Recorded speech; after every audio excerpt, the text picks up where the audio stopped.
Hello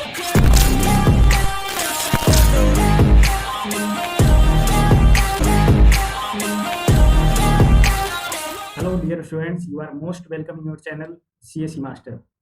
आज के video lecture में बहुत ही इंटरेस्टिंग टॉपिक है और इम्पोर्टेंट टॉपिक है, that is CSS for table.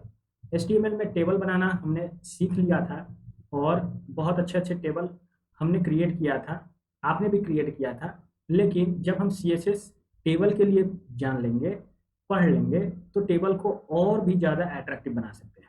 कैसे ये पॉसिबल है, तो आज के वीडियो लेक्चर सेशन में आपको ये पता चलेगा। ठीक है, तो सबसे पहले सीएसएस टेबल में हम लोग टेबल बॉर्डर को जानते हैं।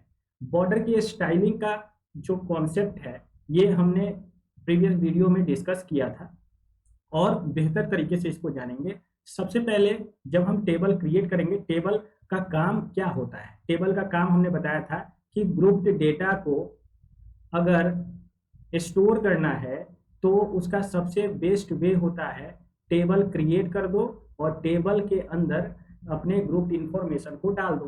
तो हमें टेबल क्रिएट करना है for arranging group data, okay, for storing group data.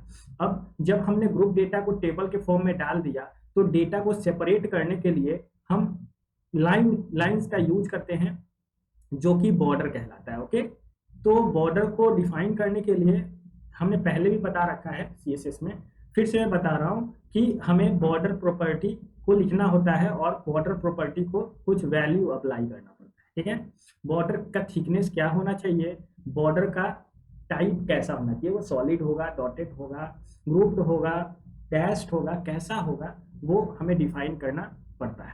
तो सबसे पहले टेबल बॉर्डर को हम जानते हैं। टेबल बॉर्डर को सीएसएस में स्पेसिफाई करने के लिए हम बॉर्डर प्रॉपर्टी का यूज करेंगे। ओके, अब एक एग्जांपल हम देखते हैं। बॉर्डर प्रॉपर्टी अगर हमने केवल टेबल पर अप्लाई करना है तो बस टेबल को हम सेलेक्ट करेंगे और बॉर्डर प्रॉपर्टी को वैल्यू प्रोवाइड कर देंगे। ठीक है, 1 पिक्सल एंड जैसा भी आप ये बॉर्डर का वैल्यू प्रोवाइड करो उस तरह का बॉर्डर आपके टेबल पर अप्लाई हो जाएगा। अगर आप चाहते हो टेबल के हेड पर भी बॉर्डर अप्लाई करना पड़े तो आप टेबल कॉमा टीएच लिख सकते हो और जो भी डिक्लेरेशन आपको देना है वो दे सकते हो। अगर आप चाहते हो कि टेबल के रो, टेबल के डेटा, टेबल के हेडिंग सभी पर बॉर्डर अप्लाई हो तो आप सभी को एक साथ सेलेक्ट कर सकते हो और जो भी डिक्लेरेशन आपको देना हो वो दे सकते हो। डिक्लेरेशन क्या देना है, टेबल बॉर्डर पढ़ रहे हो तो बॉर्डर की प्रॉपर्टी आपको यूज करना है और इसमें वैल्यू अप्लाई करना है। ओके, इस तरह से हम लोग टेबल के बॉर्डर को by the help of CSS use कर सकते हैं for the purpose of creating table. Okay, अब देखिए फुल विथ टेबल का कॉन्सेप्ट क्या होता है। फुल विथ टेबल का मतलब कि पूरी तरह से स्क्रीन को आपका टेबल भर दे, इसको कहते हैं हम लोग फुल विथ टेबल। ओके, सबसे पहले बॉर्डर का एक एग्जांपल मैं बता दूं आपको। तो देखिए यहाँ एक सिंपल सा टेबल क्रिएट किया गया है और टेबल में first row, second row and third row, 3 rows हैं और तीनों रो में 3 सेल है, मतलब टेबल डेटा है। फर्स्ट टेबल डेटा हेडिंग को रिप्रेजेंट कर रहा है और नेक्स्ट 1 कॉलम को रिप्रेजेंट कर रहा है। ओके, इसको हमने कंट्रोल एस से सेव कर दिया और इसको रन करा करके देखते हैं कि क्या होता है। तो home.css को हमने ओपन किया और हम देखेंगे कि टेबल पे बॉर्डर अप्लाई हुआ है क्या नहीं, जो भी हमने सीएसएस सिंटेक्स को यूज। तो आप देख सकते हैं यहाँ पर एक टेबल क्रिएट हुआ और टेबल के बस चारों तरफ बॉर्डर है, टेबल के रो और कॉलम में बॉर्डर नहीं है। इसके लिए हमने क्या किया, बस टेबल सिलेक्ट किया है। अगर हम टेबल हेड सेलेक्ट करते हैं, टेबल रो सेलेक्ट किया, टेबल डेटा सेलेक्ट करते हैं। ओके, इसको कंट्रोल एस से हमने सेव कर दिया। तो रिफ्रेश करने पर आप देखिए कि टेबल में रो में भी बॉर्डर है, कॉलम में भी बॉर्डर है, हेड में भी बॉर्डर है और पूरे टेबल में भी बॉर्डर है। ठीक, तो टेबल में बॉर्डर आप कुछ इस तरह से अप्लाई कर सकते हो। ओके, अब फुल विथ टेबल का कॉन्सेप्ट हम देखते हैं क्या है। फुल विथ टेबल का मतलब होता है कि जो आपने टेबल बनाया है वो इस पूरे इंटायर स्क्रीन पर, मतलब आपके लैपटॉप डेस्कटॉप का जो स्क्रीन साइज है उस पूरे विथ को वो कवर कर ले, तो इस प्रकार हम कहेंगे वो टेबल फुल विथ टेबल है। ओके, इसको करने के लिए हम टेबल के विथ को 100% सेट कर देते हैं और इस प्रकार हमारा टेबल पूरे स्क्रीन को कवर कर लेता है। चलिए इसको भी अपने एग्जाम्पल में हम डाल करके देखते हैं कि क्या ये वर्क करता है। तो हमें कुछ करना नहीं है, बस टेबल हमने जो क्रिएट किया है टेबल पे ये हम अप्लाई कर देंगे। ओके, इसको हमने यहाँ से टेबल हटा देना है। इसको मैं सॉलिड ले रहा हूँ क्योंकि जो जनरल एग्जाम्पल है वो सॉलिड ही होता है। ओके, आप कुछ भी ले सकते हो, जो भी आप पढ़े हो, जो भी हमने पढ़ा है। टेबल पे हमने बॉर्डर डाल दिया पहले 1 पिक्सल 1 पिक्सल, और ये भी हमने सॉलिड डाल दिया। ओके, अब विड्थ डालते हैं। विड्थ, तो विड्थ कैसा डालना है? 100% डालना है। ओके, तो देखते हैं हम ये काम करता है या नहीं करता है। इसको क्लोज हमने कर दिया, इसको कंट्रोल ऐसे हमने सेव कर दिया और इसको रिफ्रेश करते हैं। और देखिए ये जादू, आपका जो टेबल है ये पूरी तरह से फिल हो चुका है आपके स्क्रीन साइज में। क्यों हुआ? क्योंकि हमने विथ साइज 100% ले लिया। ओके, तो फुल विथ टेबल कुछ इस तरह का होता है। अब अगर आप चाहते हो कि स्क्रीन के आधे पेज पे आपका टेबल दिखे तो यहाँ पे आप 50% यूज कर सकते हो। 50%, इसको कंट्रोल से हमने सेव कर दिया और इसको देखो ये आपके स्क्रीन के आधे साइज को ही एक्वायर कर रहा है। ओके, तो विथ के साथ आप कुछ इस तरह की छेड़खानी कर सकते हो।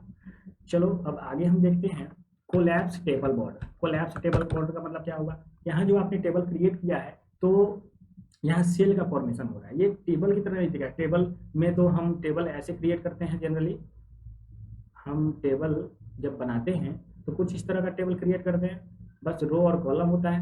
डबल डबल रो कॉलम तो नहीं होता है। ठीक है, तो यहाँ देखिए डबल हो रहा है, मतलब बॉर्डर एक दूसरे से कोलैप्स नहीं कर रहा है, सेपरेट।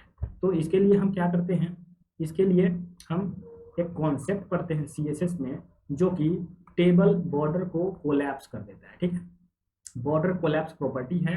आप बॉर्डर कोलैप्स में अगर कोलैप्स वैल्यू यूज करोगे तो आपके जो टेबल के बॉर्डर हैं वो कोलैप्स कर जाएंगे। ओके, तो इसको हमने कॉपी किया और कॉपी करने के बाद बस हम क्या करते हैं, पूरे को कॉपी नहीं करेंगे क्योंकि टेबल सेलेक्टर को तो हमने यूज किया ही है। हम बस प्रॉपर्टी को कॉपी करते हैं और यहाँ पे पेस्ट कर देते हैं। ओके, इसको हमने कंट्रोल से सेव कर दिया। प्रॉपर्टी का नाम है बॉर्डर कोलैप्स और इसका वैल्यू है कोलैप्स। ओके, इसको हमने कंट्रोल से सेव भी कर दिया है। अब देखते हैं और ये देखिए जाके यहाँ पर सभी जो बॉर्डर हैं वो कोलैप्स हो गया, मतलब एक दूसरे से चिपक गए। अब ये बॉर्डर अब ये टेबल की तरह दिख रहा है। ओके, नेक्स्ट हम देखेंगे अब टेबल का विड्थ और हाइट। टेबल का विड्थ और हाइट क्या है?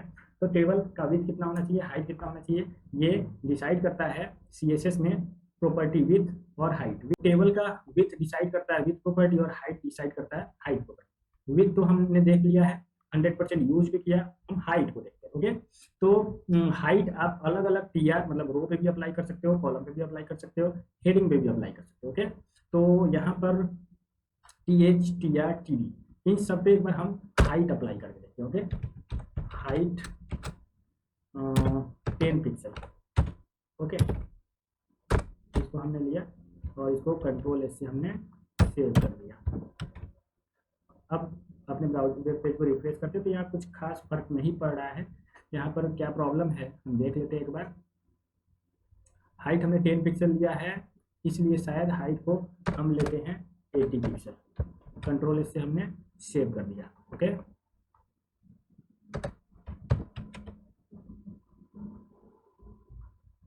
तो आप देख सकते हैं यहाँ पर जो हाइट है वो रो का, कॉलम का, हेड का, सभी का हाइट 80 पिक्सल अप्लाई हो गया है। इसको थोड़ा सा हम कम करके देखते हैं। इसको 50 पिक्सल हमने कर दिया, कंट्रोल से सेव कर दिया और देखते हैं। हाँ, तो यहाँ पे हाइट कम हो गया है। और भी आपको कम हाइट करना है तो आप कर सकते हो। 20 पिक्सल जब आप यूज करोगे तो क्या होता है, कंट्रोल से हमने सेव भी कर दिया। ओके, तो देखिए 20 पिक्सल का हाइट ये है। ओके, मतलब 2 रो के बीच में हाइट इतना है। तो इस तरह से टेबल हाइट एंड विड्थ को यूज किया जाता है। अब हॉरिजॉन्टल अलाइनमेंट क्या होता है इसको हम समझते हैं।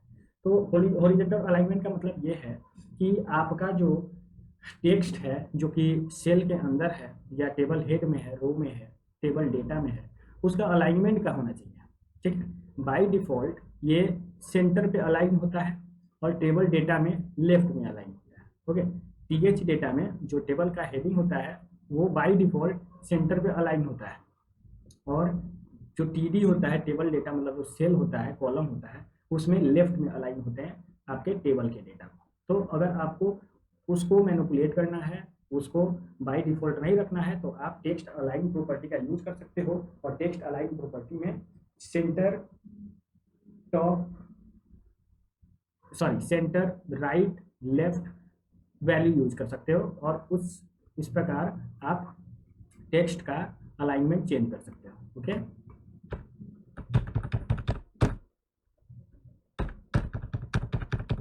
अब वर्टिकल अलाइनमेंट भी आप टेक्स्ट का कर सकते हो। जैसे आपने वर्टिकल अलाइन प्रॉपर्टी को यूज किया और वर्टिकल अलाइनमेंट में आपके पास वैल्यू होगा टॉप, बॉटम और मिडिल। ठीक है, वर्टिकली या तो आप टेक्स्ट को सबसे टॉप पे रख सकते हो, या तो आप टेक्स्ट को बॉटम पे रख सकते हो, या तो आप टेक्स्ट को मिडिल पे रख सकते हो। तो वर्टिकल अलाइन प्रॉपर्टी का यूज कर सकते हो और टेक्स्ट को टॉप, बॉटम या फिर मिडिल पर रख सकते हो। ठीक है, नेक्स्ट वन हम देखते हैं table padding. What is table padding?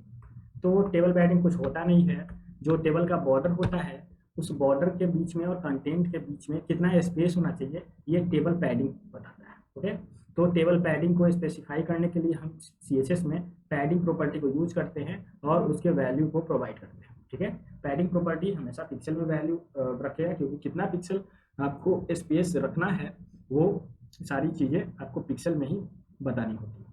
तो पैडिंग प्रॉपर्टी का काम होगा to specify space between border and content in the table. ठीक है, टेबल में जो टेक्स्ट है, जो भी कंटेंट आपने डाला है, बॉर्डर से वो कितना हट करके होगा, ये पैडिंग का काम होगा। ओके, जैसे पैडिंग को हम यूज करते हैं, हमने एक टेबल बनाया था, यहीं पे हम पैडिंग को यूज करेंगे। पैडिंग यहाँ 50 पिक्सल हमने यूज किया है, हम पैडिंग यूज करते हैं 10 पिक्सल। ओके, इसी में हम पैडिंग प्रॉपर्टी को यूज करेंगे, पैडिंग इज 10 पिक्सल। ओके, इसको हमने यूज किया। तो पैडिंग को हमने 10 पिक्सल यूज किया है, तो हम देखते हैं कि इसका क्या प्रभाव पड़ता है। इसको रिफ्रेश होने के, तो आप देख सकते हैं जो बॉर्डर है और टेक्स्ट है उसके बीच में कुछ गैप बढ़ जा रहा है। इसको हम 5 पिक्सल ले लेते हैं, 5 पिक्सल, कंट्रोल से सेव किया। उसके बाद इसका इफेक्ट हम देखते हैं, तो देखिए ये जो स्पेसिंग है बॉर्डर और कंटेंट के बीच में वो कम हो जा रहा है। ठीक है, तो अब हम देखते हैं हॉरिजॉन्टल डिवाइडर। हॉरिजॉन्टल डिवाइडर का काम होता है कि जो हमने टेबल बनाया है उसके बॉटम बॉर्डर का स्टाइल को मेंशन करना, स्पेसिफाई करना। इसको करने के लिए हम बॉर्डर बॉटम प्रॉपर्टी का यूज करते हैं और इसको कुछ वैल्यू प्रोवाइड करते हैं। ठीक है, जैसे एक टेबल है और टेबल का ये बॉर्डर बॉटम है, मतलब कि बॉटम पे जो बॉर्डर है उसकी बात हो रही है। ये काम कैसे करेगा, तो इसको हम एग्जाम्पल के हेल्प से बेहतर तरीके से समझ सकते हैं। ओके, तो यहाँ से हमने क्या किया, इस प्रॉपर्टी को हमने कॉपी किया और हम जो HTML फाइल क्रिएट कर रहे हैं वहाँ पे पेस्ट कर देंगे। ओके, यहाँ पर हमने कंट्रोल V से पेस्ट कर दिया और इसको रन करा करके देखते हैं। तो देखिए यहाँ जो सबसे बॉटम में बॉर्डर है उसका स्टाइलिंग कुछ इस तरह से हुआ है, मतलब बॉर्डर दिख ही नहीं रहा है। क्यों नहीं दिख रहा है? क्योंकि हमने ऐसा स्टाइलिंग किया है, यहाँ पे हम रेड यूज करते हैं, कंट्रोल से हमने सेव कर दिया। अब आप देखो जो नीचे है, जो बॉटम का बॉर्डर है उसका स्टाइलिंग हो गया है, रेड कलर इस पर अप्लाई हो गया है। ओके, और ये किस टाइप का बॉर्डर है? Solid border. इसका जो थिकनेस है वो 1 पिक्सल है। ओके, बॉर्डर बॉटम का काम ऐसा कुछ होता है। Next one is hoverable table. इसका मतलब क्या है? तो कोई टेबल आप देखते होगे, कोई वेब पेज आप विजिट करते हो तो आप माउस जब किसी पार्टिकुलर रो पर ले जाते हो तो उस रो का स्टाइलिंग चेंज होते रहता है। ठीक, तो ये होता है होवरेबल टेबल के हेल्प से। होवरेबल टेबल को यूज करने के लिए हम लोग कॉलर होवर सेलेक्टर को यूज करते हैं और ये सिलेक्टर हमेशा TR पर यूज किया जाता है, मतलब रो पे, ये रो पे ही अप्लाई होगा। ठीक है, अभी जब मैं एग्जांपल बताऊंगा तो आपको अच्छे से समझ में आएगा। ये करता क्या है कि जब भी हम रो पर माउस ले जाते हैं तो वो उस पार्टिकुलर रो को हाईलाइट कर देता है। ठीक, तो देखिए कैसे काम करेगा। इसको हमने कॉपी किया और अपने नोटपैड में हम पेस्ट कर देंगे। ओके, इसको हमने पेस्ट कर दिया, तो ये TR पे अप्लाई हो रहा है और सिलेक्टर को यूज करना है कॉलम होवर। ठीक है, इसको हमने सेव कर दिया है और इसको अब हम रन कर रहे हैं, तो ये रन हो चुका है। यहाँ देखिए माउस में जब ले जा रहा हूँ तो रो का अलग अलग स्टाइलिंग हो रहा है, ये हो रहा है, हम कुछ कर नहीं रहे हैं, बस माउस को ले जा रहे हैं। तो इस तरह से आप टेबल को स्टाइल कर सकते हो, ये बहुत ज़्यादा अट्रैक्टिव। तो अब हम देखेंगे स्ट्रिप्ड टेबल। स्ट्रिप्ड टेबल क्या होता है? जैसे कि हमने कुछ टेबल को देखा है जिसमें कुछ रोज होते हैं और अलग अलग रो का अलग अलग कलर्स होता है, ठीक है। सपोज करें कि इसमें कुछ रो है, तो this one is first row, this one is second row, this one is third row, fourth row, fifth. Okay, मतलब कि यहाँ कुछ ऑड रोज हैं और कुछ इवन रोज हैं, ठीक है। तो हम चाहेंगे कि ऑड रो का कलर कुछ पार्टिकुलर हो और इवन रो का कलर कुछ पार्टिकुलर हो, तो इस तरह का टेबल जो फॉर्म होता है उसको स्ट्रिप्ड टेबल कहा जाता है। इसको डिफाइन करने के लिए हमें कुछ नहीं करना होता है, पहले से सिलेक्टर बना हुआ है और उस सिलेक्टर को हम यूज करेंगे। ओके, तो चूंकि ये रो पर स्टाइल अप्लाई करता है तो हम लोग TR को सिलेक्ट करेंगे और colon nth child even odd selector को लिखेंगे, उसके बाद कर्ली ब्रैकेट ओपन करेंगे और उस पर जो भी प्रॉपर्टी अप्लाई करना होगा वो प्रॉपर्टी अप्लाई कर देंगे। ओके, तो चलिए इसको हम एग्जांपल के हेल्प से और बेहतर तरीके से समझते हैं। इसको सिंपली मैं कॉपी कर लेता हूं और अपने नोट पैड में पेस्ट कर देता हूं। ओके, यहाँ से इसको हटा देने का और इसको कंट्रोल V से हमने पेस्ट कर दिया है। यहाँ देखिए nth चाइल्ड इवन हमने डाला है, मतलब जो इवन रो होगा उसका कलर रेड होगा। ओके, इसको कंट्रोल S से हमने सेव कर दिया और इसको रिफ्रेश कर दिया। देखो ये फर्स्ट रो है और ये सेकेंड रो है, तो सेकेंड रो पे तो हमने स्टाइल अप्लाई कर दिया है, ठीक। थर्ड पे कुछ नहीं है, फिर फोर्थ अगर रो होगा तो उस पर भी वो चीज़ अप्लाई हो जाएगा, ठीक है। तो इस पर और भी रो हम डाल देते हैं और देखते हैं क्या होता है। ओके, यहाँ पे इसको हमने कंट्रोल C से कॉपी कर लिया और कंट्रोल V से पेस्ट कर देते हैं, कंट्रोल V से पेस्ट कर देते हैं, कंट्रोल V से हम पेस्ट कर देते हैं, ठीक है। डेटा सेम रहेगा, इससे कोई प्रॉब्लम नहीं है, बस हमें नंबर ऑफ रो बढ़ाना है। तो देखिए हमने नंबर ऑफ रो बढ़ाया, तो यहाँ पे ये फर्स्ट रो है, ये सेकेंड रो है, ये थर्ड है, ये फोर्थ है, ये फिफ्थ है और ये सिक्स्थ है। तो जितने भी इवन रो हैं सारे पर एक अलग स्टाइल अप्लाई हो गया और ऑड रो पे स्टाइल अप्लाई नहीं हुआ है। अगर ऑड पे आपको स्टाइल अप्लाई करना है तो ऑड पे स्टाइल अप्लाई करने के लिए आपने जो सिलेक्टर को यूज किया था वहाँ पर इवन की जगह पे ऑड यूज करना। ओके, यहाँ पे हमने इवन यूज किया है, आप जब ऑड लिखोगे तो ये ऑड को सिलेक्ट करेगा और इसको कंट्रोल S से हमने सेव कर दिया है। सेव करने के बाद इसको रिफ्रेश कर रहे हैं और देखिए ये ऑड रोज पे स्टाइल अप्लाई हो चुका है। ओके, तो ये इसको हम कहते हैं स्ट्रिप्ड टेबल। और जेब्रा स्ट्रिप्ड टेबल के लिए जो हमने सिंटेक्स को यूज किया है वो कुछ इस तरह का है। आप भी अपने नोटपैड प्लस प्लस को ओपन करें और इस पर थोड़ा रिसर्च करें, अलग अलग वैल्यू को यूज करें और स्ट्रिप्ड टेबल को और बेहतर तरीके से समझें। ओके, अब टेबल का कलर अगर आपको स्पेसिफाई करना है तो आपके पास प्रॉपर्टी है कलर जो भी आप डालोगे वो कलर अप्लाई हो जाएगा हेडिंग पे या फिर TR पे, TD पे, जिस पे भी आप कलर अप्लाई करोगे उस पे हो जाएगा। ओके, तो इसके लिए आपके पास प्रॉपर्टी है बैकग्राउंड कलर और कलर। बैकग्राउंड कलर के लिए आपको प्रॉपर्टी अगर यूज करना है तो बैकग्राउंड कलर डायरेक्ट आप यूज कर सकते हो, इसमें कुछ वैल्यू प्रोवाइड कर सकते हो।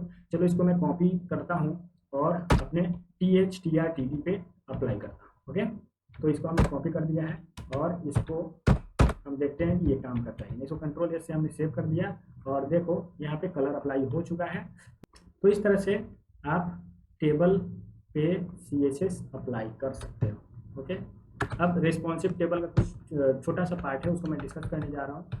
रिस्पॉन्सिव टेबल होता क्या है? तो रिस्पॉन्सिव टेबल वैसे टेबल कहते हैं जो अलग अलग स्क्रीन साइज पे, अलग अलग डिस्प्ले पे अपने आप को ऑटोमेटिकली एडजस्ट कर ले। ओके, वैसे टेबल को रिस्पॉन्सिव टेबल कहा जाता है, मतलब वो यूजर के डिवाइस के अकॉर्डिंग रिस्पॉन्स करता है। ओके, अगर आपको टेबल को रिस्पॉन्सिव बनाना है तो आप क्या करोगे, एक डिव एलिमेंट को अपने टेबल से पहले डिफाइन करोगे, मतलब अपने टेबल को डिव एलिमेंट के अंदर में प्लेस करोगे और डिव में स्टाइल अप्लाई कर दोगे overflow x colon auto. Okay, overflow dash x colon auto. Okay, उसके बाद सेमीकोलन, और इस प्रकार आपका जो टेबल है वो रिस्पॉन्सिव हो जाएगा। तो आज हमने देखा CSS टेबल क्या होता है। इस प्रकार CSS का जो भी कॉन्सेप्ट है आपका समाप्त हो जाता है। CSS में और भी बहुत सारे स्टाइल के प्रॉपर्टीज हैं, प्रॉपर्टी के वैल्यू हैं, वो अगर आपको कोई दिखता है, नहीं समझ में आता है, हमें कमेंट में बताएं, हम रिप्लाई ज़रूर देंगे। आपको ये वीडियो कैसा लगा हमें कमेंट में वो भी बताएं। वीडियो अगर अच्छा लगा तो चैनल को सब्सक्राइब करें। थैंक्स। ये क्या है?